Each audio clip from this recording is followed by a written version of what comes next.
Hello and welcome to another episode of Aadha Gyaan podcast. तो आज के एपिसोड में हम ट्राई करेंगे कुछ बहुत ही इंटरेस्टिंग क्वेश्चंस का आंसर देने की, जैसे कि मल्टीवर्स एंड पैरेलल यूनिवर्स होते क्या है, what is the science and idea behind multiverse theory, और क्या सच में मल्टीवर्स एग्जिस्ट कर सकता है। तो विद दैट, मल्टीवर्स होता क्या है, मल्टीवर्स थ्योरी में कितनी सच्चाई है, इस पे बात करें। मेरे अकॉर्डिंगली पहले हमें इस चीज पर बात करनी चाहिए कि हमारा यूनिवर्स क्या है। अगर हमको यही नहीं पता कि हमारा यूनिवर्स क्या है तो हम मल्टीवर्स की बात कैसे कर सकते हैं, बिकॉज हमको एक्चुअल में नहीं पता हमारा यूनिवर्स क्या है। एग्जैक्टली। तो what do you think so, जब तू ये वर्ड सुनता है यूनिवर्स, तो तेरे मन में क्या आता है? यार बहुत पहले ना ये कहीं ना कहीं पढ़ा था कि हमारा बहुत पहले बिग बैंग हुआ था, राइट। एंड एक्सप्लोजन के बाद, जैसा कि आप लोगों ने अगर मूवीज में भी देखा एक्सप्लोजन, तो आपने देखा होगा डस्ट और जो भी फायर वगैरह सब कुछ है जो वो फैलना शुरू करता है। एंड स्लोली एक्सप्लोजन को अब इतना टाइम हो गया तो मैटर ठंडा होने लगा, and they came together and they formed objects, हमारे स्टार्स बने, प्लैनेट्स बने, वगैरह वगैरह। जैसे कि हमको हमारे स्कूल में बताते थे, a universe is like a balloon, जिसको कोई ब्लो कर रहा है और ये फैले जा रहा है, फैले जा रहा है, फैले जा रहा है। तेरे स्कूल वाले बहुत अच्छे थे। मेरे स्कूल में बोला हमको नहीं पता, आगे बढ़ो। ठीक है, एनसीईआरटी थी। आई एम टेलिंग यू ना, मेरे यहाँ पे कभी भी यूनिवर्स का टॉपिक छेड़ा ही नहीं। Okay, I want to add something, जो भी तूने यूनिवर्स के बारे में बताया। तो सबसे पहली बात, जब भी हम यूनिवर्स की बात कर रहे होते हैं और हम किसी भी चीज के बारे में बात कर रहे होते हैं, स्टार्स, प्लैनेट्स, गैलेक्सीज, एवरीथिंग, तो हम सिर्फ और सिर्फ बात कर रहे होते हैं ऑब्जर्वेबल यूनिवर्स की, जो यूनिवर्स हमें दिख रहा है। ठीक है, एक्चुअली में किसी भी साइंटिस्ट को, किसी भी इंडिविजुअल को नहीं पता कि हमारा यूनिवर्स है कितना बड़ा। एस्टिमेशन करा गया है कि हमारा ऑब्जर्वेबल यूनिवर्स का जो रेडियस है वो अराउंड 46.5 बिलियन लाइट ईयर्स है। बिलियन? या एक लाइट ईयर कम था तुम्हारे लिए, तुमने 46.5 बोला, राइट, और साथ में बिलियन भी जोड़ दिया। Billion light years. तो मैं एक छोटी सी चीज यहाँ पे ऐड करना चाहूंगा कि जैसे तूने बिग बैंग थोड़ी देर पहले बोला था, तो big bang 13.8 billion not light years, मैं यहाँ पे ऑलरेडी मिस्टेक करने वाला था, 13.8 बिलियन ईयर्स पहले हुआ है। तो जब हम ओल्डेस्ट लाइट की बात करते हैं तो ओल्डेस्ट लाइट है तुम्हारा बिग बैंग, बट जब हम फारदेस्ट लाइट की बात करते हैं फ्रॉम अर्थ, वो है 46.5 बिलियन लाइट ईयर्स है। तो that is the difference between the oldest light and the farthest light. We have an idea कि हमारा ऑब्जर्वेबल यूनिवर्स क्या है। तो अब मेरे ख्याल से हमें मल्टीवर्स पे फाइनली आना चाहिए। यस। तो मल्टीवर्स के बारे में एक लाइन में तू मेरे को एक्सप्लेन कर मल्टीवर्स, इफ यू कैन। यार मल्टीवर्स बेसिकली जो मेरे हिसाब से है कि बहुत सारे यूनिवर्स का एक क्लस्टर जिसमें बहुत सारे यूनिवर्स हैं एक साथ, वो एक साथ मिलके मल्टीवर्स बन जाता है। या परफेक्टली पुट। तो ये सिंपल है, जैसे कि हमारे ऑब्जर्वेबल यूनिवर्स में माना जाता है around anywhere between 200 billion to 2 trillion galaxies exist करती है। एक सेकंड, ये क्या फिर से क्या बोला? Billion trillion? Billion trillion galaxies. ठीक है, तो I know it's very hard to visualize this, और विजुअलाइज करना यार मेरे दिमाग में नहीं आ सकता ये। मतलब मैं 2-3 गैलेक्सीज एक साथ सोच सकता हूँ, बिलियन ट्रिलियन नहीं। पता है, ये एग्जैक्टली तूने परफेक्टली बोला, क्योंकि अगर तुम विजुअलाइज कर सकते हो तुम गॉड हो। ये हाँ, तुम ह्यूमन हो ही नहीं। अब हम ये जितना भी हमने बताया बिलियन ट्रिलियन गैलेक्सीज, तो इन सब गैलेक्सीज को फॉर्म करके तुम्हारा सिर्फ ऑब्जर्वेबल यूनिवर्स बनता है।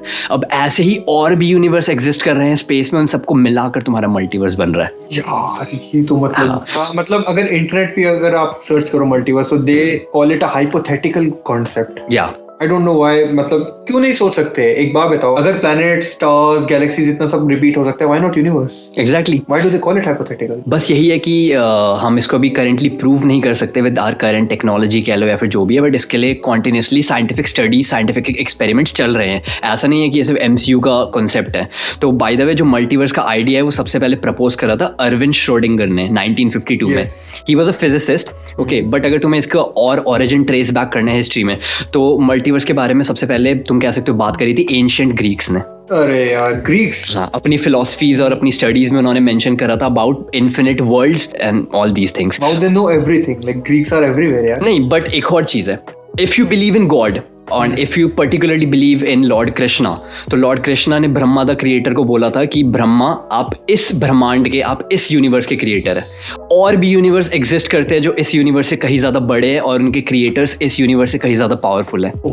मतलब ये मैंने सुना है, हाँ, this particular line, but wow, मैंने कभी रिलेट नहीं करा। हाँ, तो और मैंने कभी इतना गहराई से सोचा भी नहीं। एग्जैक्टली, बट मेरे ख्याल से हमें नहीं जाना चाहिए इतना पीछे लॉर्ड कृष्णा और एंशिएंट ग्रीक्स पे। तो 1952 से लेकर प्रेजेंट टाइम तक मल्टीपल फिजिसिस्ट ने मल्टीवर्स के आइडिया को डिकोड करने की कोशिश करी है। तो इस वजह से इसकी मल्टीपल और different types of multiverse theories हैं। तो इससे पहले कि हम मल्टीवर्स की थ्योरी पर आए, पहले तो मैं ये छोटी सी चीज मेंशन करना चाहता हूँ कि डिफरेंस है क्या पैरेलल यूनिवर्स और मल्टीवर्स में।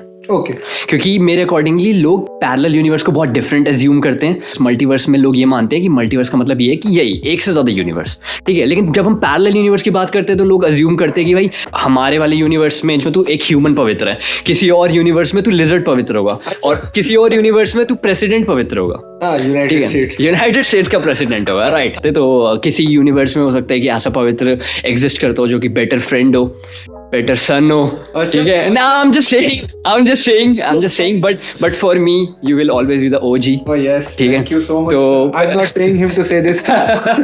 ठीक है, तो पैरेलल यूनिवर्स ऐसा कुछ नहीं है। पैरेलल यूनिवर्स बेसिकली एक ही मल्टीवर्स के अंदर जो मल्टीपल यूनिवर्सेस, अलग अलग यूनिवर्सेस एग्जिस्ट कर रहे हैं, वो पैरेलल यूनिवर्स है, और इन सभी पैरेलल यूनिवर्स को कंप्राइज करके तुम्हारा मल्टीवर्स बनता है। बट पैरेलल यूनिवर्स की डेफिनेशन चेंज हो जाती है बेस्ड ऑन कि तुम किस मल्टीवर्स थ्योरी के बारे में बात कर रहे हो। ओके जब मल्टीवर्स थ्योरी इतने डिफरेंट टाइप्स की है तो पैरेलल यूनिवर्स की डेफिनेशन सिंगल क्यों हो? हाँ, very fair, make sense, right. हाँ। तो अब हम फाइनली आते हैं मल्टीवर्स थ्योरी के ऊपर।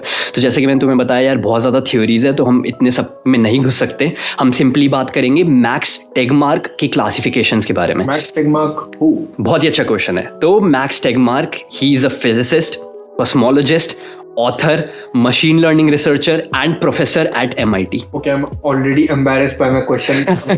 Yeah. So basically he's super smart, so let's take him seriously. Okay, of course। I'm sorry, Max। Yeah. तो मैक्स टेगमार्क ने बोला है कि यार 4 टाइप के मल्टीवर्स एग्जिस्ट करते हैं, और वो जितने भी मल्टीवर्स की थ्योरीज है इन 4 टाइप में सब वो आ गई। अच्छा। तो टाइप 1 है extension of our universe. Okay, तो type 1 talks about inflation theory. Inflation theory माने? इन्फ्लेशन थ्योरी कहती है कि हमारा जो यूनिवर्स है वो एक्सपैंड हो रहा है, जैसे कि तूने बताया बलून की तरह। ओके, बट जो रेट ऑफ एक्सपेंशन है वो तेज होता जा रहा है स्लो होने की बजाय, because of dark energy. Okay, ठीक है, डार्क एनर्जी पर भी हम नहीं आएंगे क्योंकि वो फिर ये पॉडकास्ट मेरे चेहरे से पता लग गया। मुझे तेरे चेहरे से ही पता लग गया, तू अब डार्क एनर्जी का क्वेश्चन पूछेगा, बट मैंने ऑलरेडी बोल दिया डार्क एनर्जी डिफरेंट पॉडकास्ट है। तो अब क्या है कि this is why because of inflation and everything our universe is expanding faster than speed of light. Okay, तो अब इन्फ्लेशन थ्योरी प्रेडिक्ट करती है कि स्पेस हमारे यूनिवर्स से बड़ा है। Think about it. Okay, space हमारे यूनिवर्स से ही बड़ा है। How big? Infinitely big. तो अगर स्पेस हमारे यूनिवर्स से बड़ा है तो इसका मतलब ये है कि स्पेस के अलग अलग रीजन्स में और भी यूनिवर्स एग्जिस्ट कर सकते हैं। तो मतलब हो सकता है यार, एक बात बता, अगर एक डेक ऑफ कार्ड्स में तेरे को पकड़ा दूं, ओके, कितने कार्ड्स होंगे उसमें? 52। हाँ, तो अब उन 52 कार्ड्स को जब हम शफल करेंगे तो उसमें कितने कॉम्बिनेशंस बन सकते हैं? Basic mathematics, 52 factorial. या I know about 52 exclamation, but ठीक है, I can't imagine that number. You can't imagine that number because जब तुम उसको गूगल करोगे ना, Okay. 52 फैक्टोरियल, तो वो नंबर ही गूगल में 2 लाइन में लिखा होता है। Okay. ठीक है।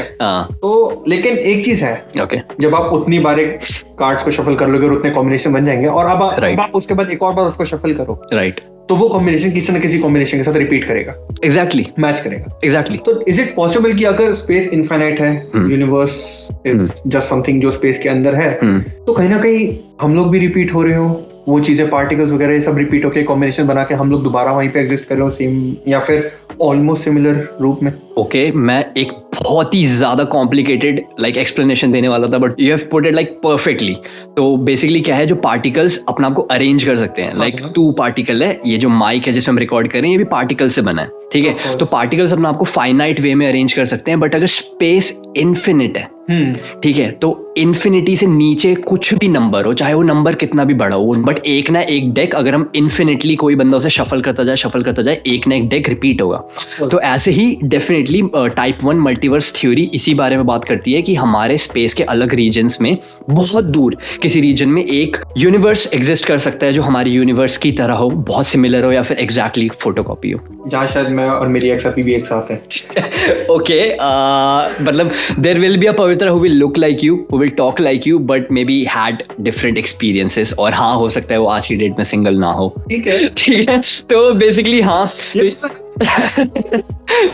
तो यही है, लेवल 1 मल्टीवर्स यही कहता है कि स्पेस बड़ा है, स्पेस के अलग अलग रीजन्स में और भी पार्टिकल्स आपस में मिलकर एक यूनिवर्स फॉर्म कर सकते हैं और वो यूनिवर्स हमारे यूनिवर्स की तरह बहुत सिमिलर हो सकता है। सब कुछ एग्जैक्टली पार्टिकल्स अपने आपको रीअरेंज करने लग जाए, तो यानी कि ऑब्वियसली तुम्हारे जैसा दिखने वाला इंसान, तुम्हारे जैसे बात करने वाला इंसान एग्जिस्ट कर सकता है स्पेस के किसी दूर कोने में। Okay, amazing. जो लेवल 1 मल्टीवर्स थ्योरी है वो बेसिकली उसमें जो पैरेलल यूनिवर्स है वो हमारे यूनिवर्स से ज्यादा डिफरेंट नहीं है। उनकी लॉज ऑफ फिजिक्स हमारे जैसे होंगे, बट उनकी जो कॉस्मोस की नॉलेज होगी, उनकी स्पेस की नॉलेज होगी, वो हमसे बहुत अलग होगी, क्योंकि स्पेस के अलग रीजन में वो फॉर्म हुए। ऑब्वियसली जैसे कि तूने बोले बिलियन ट्रिलियंस हम नहीं इमेजिन कर सकते, तो अब मैं तेरे को बेटर एग्जांपल देता हूँ जो कि तू इमेजिन कर सकता है। Think about a tree. Okay, तो एक ट्री है, ये ट्री हमारे यूनिवर्स को रिप्रेजेंट कर रहा है। ओके, ठीक है। और इस ट्री की जो एक ब्रांच है वो हमारे ऑब्जर्वेबल यूनिवर्स को रिप्रेजेंट कर रही है।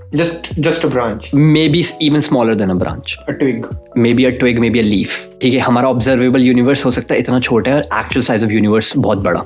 तो ये जो ट्री है ये ग्रो कर रहा है, तुम इसकी ग्रोथ को हमारे यूनिवर्स के एक्सपेंशन से कंपेयर कर सकते हो। इन्फ्लेशन थ्योरी, ट्री ग्रो कर रहा है, जैसे ट्री ग्रो कर रहा है कॉन्टिन्यूसली, ट्री यंग है तो हमारे यूनिवर्स भी यंग है, हमारे यूनिवर्स ग्रो कर रहा है।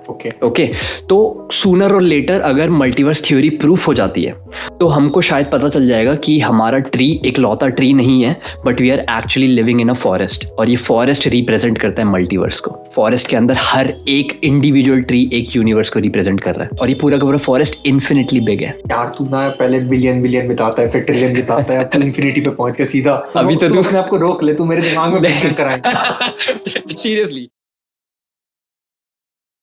तो अब हम सेकंड सेगमेंट पे आते हैं, तो हम फाइनली बात करते हैं टाइप 2 मल्टीवर्स के ऊपर। Okay, yes, I am very excited, और मैं पहले वाले से भी था बिकॉज मैं सबको बता दूं ये टीजर सिर्फ आप लोगों के लिए, मेरे लिए भी था, and I am very excited to learn about that second वाला पार्ट। ही इज ज्ञान का भंडार, तो let's know what he has. Okay, तो मैं सबसे पहले बोलना चाहूंगा कि मैक्स टेगमार्क के अकॉर्डिंग 4 टाइप के मल्टीवर्स है। His take on the multiverse is the most famous. तो पिछली वीडियो में हमने टाइप 1 के बारे में डिस्कस किया था, आज हम डिस्कस करने वाले हैं टाइप 2 के बारे में। What do you know about type 2? I know one thing about type 2. Okay. Bubble universe. Okay. Bubble theory आती है टाइप 2 के अंदर, and according to bubble theory इसके अंदर नेचर ऑफ कॉस्मिक इन्फ्लेशन भी इन्वॉल्व है, एंड इट सेज कि multiverse का जो कॉन्सेप्ट है उसमें कुछ पार्ट्स में स्पेस और टाइम एक्सपैंड हो रहा है फास्टर बाकियों से। उसकी वजह से कई जगह स्पेस टाइम का बबल क्रिएट हो गया है, and it talks about that is मेरी नॉलेज के हिसाब से। Okay. तो you want me to elaborate or you want to? Yes, I want you to elaborate. Okay. अगर ऐसे पॉडकास्ट दे दे तो बहुत to the point था ये। Okay. तो अब क्या है, ये आधा ज्ञान है तो हमको elaborate करना ही पड़ेगा अपनी बेस्ट ऑफ नॉलेज के साथ। आधा ज्ञान है तो फिर खत्म कर सकते हैं, आधा दे दिया। नहीं, अभी हमने क्वार्टर दिया है, अभी इसको आधा तक लेकर जाते। तो type 2 talks about bubble universe, जैसे कि तूने बोला। ओके, तो हमारा universe not just our observable universe, हमारा सारा का सारा यूनिवर्स जो हम ऑब्जर्व भी नहीं कर सकते, that is inside a bubble. Okay, and similarly space में हमारे ही बबल की तरह और भी बबल्स है, ठीक है, but with different properties. Okay, different properties कैसे? डिफरेंट लॉज ऑफ फिजिक्स हो सकते हैं, different amount of dark energy हो सकती है। ओके, तो स्पेस में हर एक बबल एक पैरेलल यूनिवर्स को रिप्रेजेंट कर रहा है या फिर एक अदर यूनिवर्स को रिप्रेजेंट कर रहा है। तो बेसिकली क्या है कि और बहुत ही ज्यादा डिफरेंट टाइप्स के बबल्स हो सकते हैं, बहुत ही ज्यादा डिफरेंट टाइप्स के पैरेलल यूनिवर्स हो सकते हैं। कोई पैरेलल यूनिवर्स ऐसा हो सकता है कि वो बहुत ज्यादा स्टेबल हो, उसमें कंडीशंस एकदम फेवरेबल हो लाइफ के लिए, और तुम बोल सकते हो कि एवरी अदर प्लैनेट में लाइफ हो। ओके, कोई ऐसा भी पैरेलल यूनिवर्स हो सकता है जहां पे कंडीशंस बहुत ज्यादा केओटिक हो, बहुत ज्यादा अनस्टेबल हो, और वहां पे किसी भी प्लैनेट में लाइफ ना हो। क्यों? क्योंकि वहां पे शायद गैलेक्सीज ही ना फॉर्म हो पा रही हो। ओके, तो ये सारी चीजें हो गई, और अब कमाल की बात क्या है, अगर लेवल 2 मल्टीवर्स थ्योरी प्रूफ हो जाती है तो ये एक और बहुत बड़ी प्रॉब्लम को सॉल्व कर देगा, और वो प्रॉब्लम है फाइन ट्यूनिंग की प्रॉब्लम। और फाइन ट्यूनिंग से मेरा मतलब ये है कि जब साइंटिस्ट कैलकुलेट करते हैं चीजें, स्पेस के बारे में कह ले या फिर केमिस्ट्री में कह ले, तो जो उनको कैलकुलेशंस निकल कर आती है वो बहुत ज्यादा प्रिसाइज कैलकुलेशंस होती है। अगर उन कैलकुलेशंस को थोड़ा सा भी इधर उधर कर दिया जाए, फॉर एग्जाम्पल डार्क एनर्जी हमारे यूनिवर्स में माना जाता है कि अराउंड 69% है। ओके, तो अगर उसकी गुड परसेंटेज, तो अगर उसकी परसेंटेज थोड़ी यहाँ कर दी जाए तो पता क्या होगा, it will rip apart the galaxies. अच्छा, ओके, तो इससे क्या होता है कि फाइन ट्यूनिंग की प्रॉब्लम ये है कि हमारा यूनिवर्स इतना फेवरेबल क्यों है, हर चीज इतनी ज्यादा स्टेबल क्यों है। माना कि स्पेस सुन के हमें ऐसा लगता है कि यार बहुत ज्यादा मतलब अनस्टेबल कंडीशन है, बट नहीं, यूनिवर्स बहुत ज्यादा स्टेबल कंडीशन में। ओके, तो अगर टाइप 2 मल्टीवर्स थ्योरी प्रूफ हो जाती है हाँ जी। इसका मतलब है कि बहुत सारे अलग अलग बबल्स हैं और हर बबल में कुछ ना किसी किस्म का एक्सपेरिमेंट चल रहा है और हमारे बबल का एक्सपेरिमेंट हमारा यूनिवर्स फेवरेबल है लाइफ के लिए। तो there are infinite number of bubbles और इन्फिनिट नंबर ऑफ बबल्स में क्या हो सकता है कि किसी बबल के अंदर डार्क एनर्जी बहुत ज्यादा हो और हो सकता है वहां पे लाइट ही ना हो, you can not see anything there, no star, no light at all. कोई ऐसा पैरेलल यूनिवर्स हो सकता है जहाँ पे पीरियोडिक टेबल के एलिमेंट्स कम या ज्यादा हो, क्या पता ग्रेविटी ही ना हो वहाँ पे, कुछ भी हो सकता है, it can be anything, right. अगर एक्सपेरिमेंट्स रन हो रहे हैं ये कॉन्टिन्यूसली और ये यूनिवर्स अल्टीमेटली इस एक ऐसा बबल क्रिएट करता है जो कि अल्टीमेटली फेवरेबल, क्योंकि अगर इन्फिनिट स्पेस की बात करें हम तो इन्फिनिट स्पेस में एक ना एक ऐसा निकल कर आएगा बबल जो कि फेवरेबल होगा लाइफ के लिए। तो that makes us may be 1 in a billion और may be 1 in a trillion और मे बी ये चीज और भी ज्यादा वो हो सकती है। मतलब मैं तो पहले से भी था, इट्स गुड कि तू भी है। राइट, हम सब है। होप अब रात को तेरे को नींद अच्छी आएगी। तो बेसिकली मैं यही कहना चाह रहा था कि वन टाइनी चेंज और गैलेक्सीज एग्जिस्ट भी नहीं करेंगी। तो इन सारी चीजों से पता चलता है कि हमारा maybe we are actually unique. Okay, तो and it is a deep mystery कि हमारे यूनिवर्स में जो नंबर्स हैं वो इतने ज्यादा परफेक्ट कैसे है। क्या ये लक है, क्या ये मिरेकल है, या फिर क्या ये कोइंसिडेंस है? अब तो उससे पूछना पड़ेगा जिसने हमको डिजाइन करा है। But no, we'll not go to simulation theory. बिल्कुल। मैं एक बार टाइप 2 मल्टीवर्स थ्योरी को एक एग्जांपल के साथ एक्सप्लेन करना चाहूंगा। प्लीज। इस बार क्या है, फॉरेस्ट था ना पिछली बार? पिछली बार फॉरेस्ट था और इस बार ही तू इमेजिन कर सकता है स्पेस एक एंडलेस डेजर्ट की तरह है। फॉरेस्ट उड़ गया, सब खत्म है, फॉरेस्ट खत्म है। वो टाइप 1 का एग्जांपल था। सॉइल नहीं बचा पाए, हम सॉइल नहीं बचा पाए। Shout out to save soil. But anyways, imagine कर स्पेस एक एंडलेस डेजर्ट की तरह है। I really want you to imagine it. ठीक है, बंजर है एकदम, most of it is dry, ठीक है, बहुत ज्यादा कंडीशंस में ये राइट, ठीक है। कंडीशंस इतनी हार्श है कि लाइफ थ्राइव ही नहीं कर सके। एग्जैक्टली। ओके, और उसी डेजर्ट के किसी एक रीजन में ओएसिस भी हो सकता है, right? Oasis do exist. Okay, तो इससे मैं ये चीज कहना चाहता हूँ कि यही चीज अगर हम कॉस्मिक स्केल पर ले जाए तो स्पेस के अलग अलग रीजन्स में डार्क एनर्जी की वैल्यू अलग अलग हो सकती है और हमारे बबल में या हमारे रीजन में दैट वैल्यू इज परफेक्ट और वो वैल्यू परफेक्ट होने की वजह से हमारा रीजन एक ओएसिस है और that is why we are existing. I guess multiverse के बारे में हमने इनफ बात कर ली है। एग्जैक्टली। टाइप 2 इनको कहीं ना कहीं समझ आ चुका होगा। अनफॉर्चुनेटली आज के लिए हमारे पास बस इतना ही टाइम था। नेक्स्ट टाइम जब भी हम बात करेंगे इस टॉपिक के ऊपर we will talk about type 3 multiverse theory. Oh nice. इसका कोई स्पॉइलर मिल सकता है? उसका कोई स्पॉइलर, उससे सबसे ज्यादा लोग फेमिलियर है उस टाइप ऑफ मल्टीवर्स थ्योरी से। अगर तुम जब भी मल्टीवर्स सोचते हो ना, ट्रस्ट मी, तुम टाइप 3 के बारे में सोचते हो। Trust me, I am basically talking about alternate realities, जैसे कि एमसीयू मूवीज में दिखाते हैं। Every night I dream the same dream. Right. तो अगर तुम लोगों को ये एपिसोड अच्छा लगा, तुम लोगों ने एंजॉय करा, तो लाइक करो, शेयर करो एंड सब्सक्राइब करो। Till next time, peace out guys, bye.